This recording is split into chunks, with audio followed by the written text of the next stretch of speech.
ओम श्री परमात्मने नमः। ओम नमो भगवते वासुदेवाय।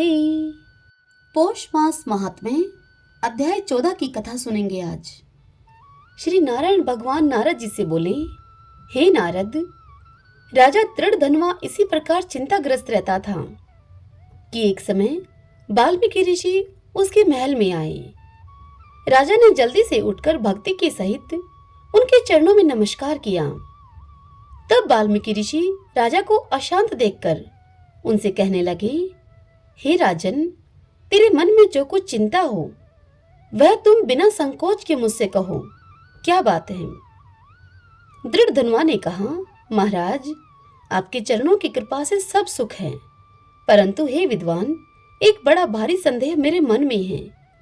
अतः उस वन के तोते के मुख से लगे हुए शूल को आप दूर कीजिए।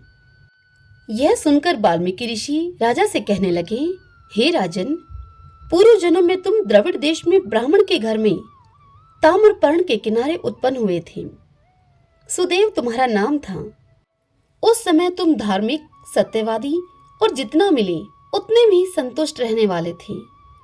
तुम्हारी स्त्री उत्तम गुणों वाली गौतम ऋषि की पुत्री गौतमी नाम से विख्यात थी।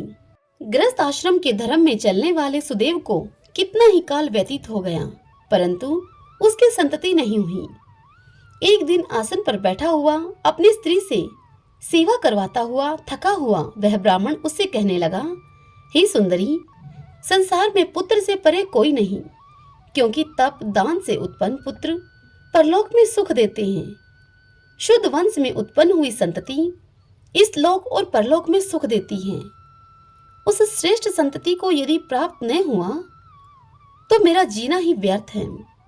मैंने न तो पुत्र को खिलाया, न उसे वेदाधन करवाया, न उसका विवाह आदि किया, अतः मेरा जन्म वृथा है। इसलिए मेरी मृत्यु शीघ्र ही हो जाए तो अच्छा है। मुझको आयु प्रिय नहीं है। इस प्रकार अपने पति के वचनों को सुनकर उस सुंदरी के मन में अत्यंत दुख हुआ और वह अपने पति से इस प्रकार बोली। वह स्त्री बोली, हे प्राणेश्वर, ऐसे तुच्छ वाक्य मत कहिए। तुम्हारे जैसे वैष्णव शूरवीर कभी निराश नहीं होते। हे विप्र, आप सत्य धर्म में तत्पर रहें। आपने तो स्वर्ग जीता है। पुत्र की इच्छा है तो हरि जगन्नाथ की आराधना करो।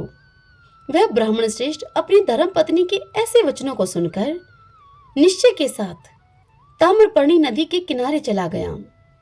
वहां जाकर पुण्य तीर्थ में स्नान करके महाभयंकर तप करने लगा। वह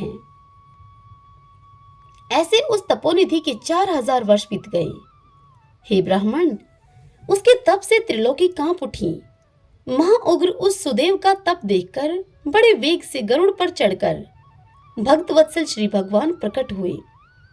श्री नारायण नारद जी से कहते हैं, हे नारद जी, नवीन मेघ के समान चतुर्भुज जगत के पालन करने में समर्थ उन मुरारी के आनंदित मुख को देखकर बड़े हर्ष के साथ सुदेव ब्राह्मण ने मुकुंद को साष्टांग प्रणाम किया। हरि ओम तत्सत। ओम नमो नारायण। ओम नमो नारायण। भगतजनों, इससे आगे की कथा हम कल अगले अध्याय में सुनेंगे। जय श्री कृष्णा। राधे राधे।